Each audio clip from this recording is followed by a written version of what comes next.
Ikan badut beradaptasi melalui simbiosis mutualisme dengan anemon laut, menggunakan lapisan lendir khusus untuk kebal terhadap sengatan beracunnya. Mereka memiliki struktur sosial hierarkis, kemampuan mengubah jenis kelamin, serta kemampuan menyesuaikan ukuran tubuh, bahkan menyusut untuk menghemat energi akibat perubahan iklim.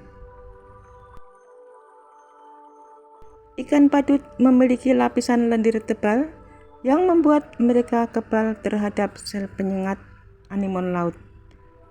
Sebelum tinggal, mereka melakukan tarian khusus untuk menyesuaikan diri dengan lendir anemon.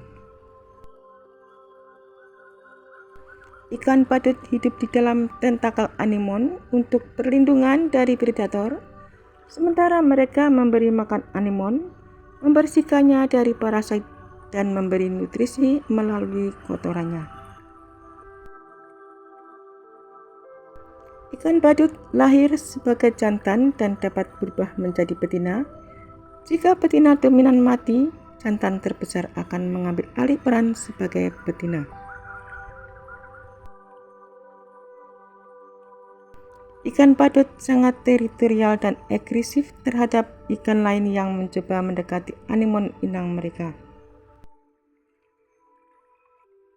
Ikan badut dapat mengecilkan tubuhnya saat terjadi gelombang panas atau stres lingkungan untuk menghemat energi, yang dibuktikan dengan penelitian bahwa mereka bisa menyerap kembali materi tulang.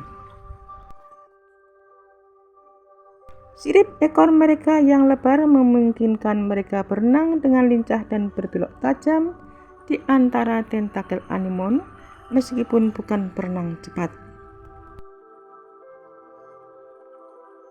Ikan badut dapat berenang dengan aman di antara tentakel anemon laut yang beracun karena memiliki lapisan lendir khusus yang tebal dan licin. Lendir ini membuat ikan badut kebal terhadap sengatan nematosista, sel penyengat anemon, sehingga anemon tidak mengenali mereka sebagai makanan atau ancaman. Ikan badut memiliki lendir kulit yang berbeda dari ikan lain yang bertindak sebagai perisai pelindung. Dalam beberapa kasus, lendir ini bahkan mengandung komponen dari anemon itu sendiri yang membuat mereka tersamar. Saat mendekati pertama kali, ikan badut melakukannya dengan hati-hati, menyentuh tentakel sedikit demi sedikit untuk beradaptasi dan memastikan lapisan lendir pelindungnya bekerja. Mereka akan melakukan gerakan lambat dan berputar. Ikan badut berenang di antara tentakel dengan gerakan lambat dan berputar untuk menghindari pemicu serangan dari anemon. Hubungan ini saling menguntungkan. Ikan badut mendapat tempat berlindung dari predator, sementara ikan badut membersihkan anemon dari parasit dan meningkatkan sirkulasi air di antara tentakel. Kekebalan ini tidak didapat begitu saja, melainkan hasil adaptasi evolusioner yang membuat ikan badut dapat menari di antara bahaya. Secara umum, anemon laut berbahaya bagi hewan kecil karena racunnya, namun sebagian besar tidak fatal bagi manusia. Anemon memiliki sel penyengat bernama nematosista pada tentakelnya yang menyuntikkan racun untuk melumpuhkan mangsa. Bagi kebanyakan orang, menyentuh anemon akan menyebabkan iritasi kulit, kemerahan, gatal-gatal, atau dermatitis ringan. Efek sengatannya umum dan akan menimbulkan gejala yang lebih serius bergantung pada jumlah racun dan sensitivitas tubuh. Sengatan dapat memicu pembengkakan, rasa sakit yang membakar, hingga luka yang melepuh. Dan beberapa jenis anemon tertentu memiliki racun yang sangat kuat dan dapat menyebabkan reaksi sistematik yang serius. Bagi ikan kecil, udang atau plankton, Sengatan anemon sangat mematikan karena fungsi utamanya adalah untuk melumpuhkan makanan. Anemon laut adalah hewan, bukan tumbuhan. Meskipun bentuknya mirip bunga dan menempel di dasar laut, mereka termasuk dalam kelompok Cnidaria yang berkerabat dekat dengan ubur-ubur dan terumbu karang. Beberapa alasan mengapa anemon laut dikategorikan sebagai hewan. Dia adalah pemakan daging, tidak seperti tumbuhan yang membuat makanan sendiri lalu berfotosintesis. Anemon menangkap dan memakan hewan kecil seperti ikan atau udang menggunakan tentakelnya. Mereka memiliki saraf sederhana yang memungkinkan mereka bereaksi terhadap sentuhan dan cahaya. Walaupun biasanya diam di satu tempat, anemon sebenarnya bisa bergeser perlahan di dasar laut atau bahkan berenang sedikit untuk menghindari pemangsa. Namun anemon laut tidak berbahaya bagi ikan badut. Hubungan mereka adalah salah satu contoh simbiosis mutualisme yang paling terkenal di lautan. Meskipun anemon laut mematikan bagi ikan lain, bagi ikan badut ia adalah rumah yang sangat aman. Lapisan lendir di tubuh ikan badut mencegah sel penyengat anemon meledak. Ikan badut pun dianggap sebagai bagian dari tubuh anemon itu sendiri. Ikan badut adalah perenang yang lambat, dengan bersembunyi di antara tentakel beracun. Predator besar yang ingin memakannya akan menjauh karena takut tersengat. Ikan badut sering meletakkan telur-telur mereka di bebatuan tepat di bawah perlindungan tentakel anemon agar tidak dimakan hewan lain.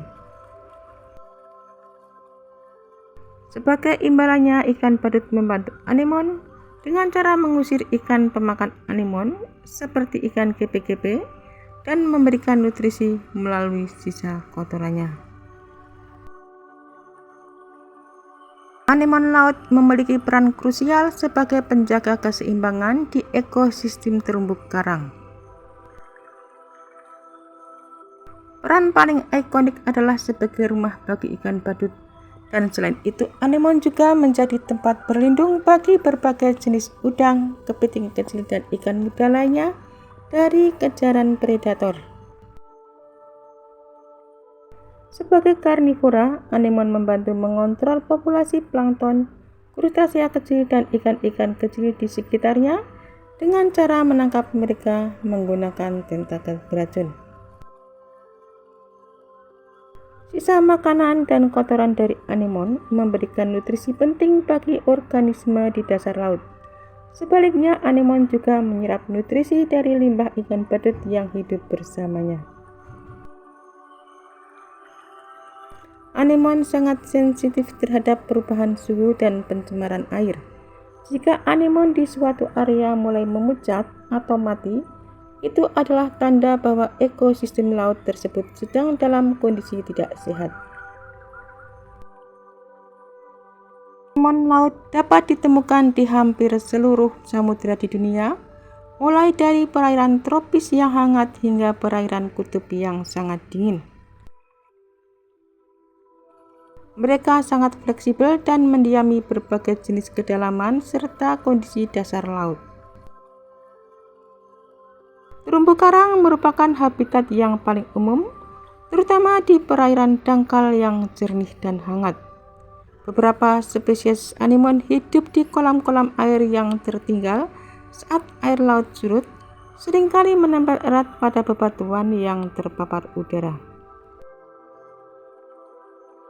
Anemon laut tidak hanya ada di permukaan, mereka juga ditemukan di kegelapan laut dalam, bahkan hingga ke palung laut dengan kedalaman lebih dari 10.000 meter. Anemon laut akan menempel di benda keras, menempel pada batu karang, cangkang moluska atau bangkai kapal. Dan beberapa spesies membenamkan diri di pasir atau lumpur dasar laut. Ada juga beberapa dari anemon laut ditemukan di daerah area padang rumput laut yang tenang di padang lamun. Meskipun terlihat menetap, anemon laut sebenarnya bisa berpindah tempat secara perlahan menggunakan cakram pedal atau kaki mereka jika kondisi lingkungan sekitar menjadi tidak ideal. Walaupun terlihat seperti tanaman yang tertancap kaku, anemon laut sebenarnya berpindah tempat dengan beberapa cara. Dia bisa merayap, dan ini adalah cara yang paling umum. Anemon menggunakan bagian bawah tubuhnya yang disebut dengan cakram pedal untuk bergeser sangat lambat di atas batu atau pasir. Gerakannya hampir tidak terlihat oleh mata manusia. Dan jika lingkungan sekitarnya sudah tidak nyaman, misalnya suhu air berubah atau ada ancaman, anemon akan melepas cengkraman kakinya dan membiarkan tubuhnya hanyut terbawa arus laut sampai menemukan lokasi baru yang lebih baik. Beberapa spesies anemon bisa membengkokkan tubuhnya, menempelkan tentakel ke dasar laut, lalu melepaskan kakinya untuk berguling di posisi baru. Ada juga jenis anemon tertentu yang bisa menggerakkan tentakel atau tubuhnya secara aktif untuk berenang jarak pendek di kolom air, dan biasanya dilakukan saat ingin kabur dari predator seperti bintang laut. Anemon biasanya berpindah tempat untuk mencari cahaya matahari yang lebih baik, aliran air yang membawa lebih banyak makanan, atau untuk menghindari pemangsa.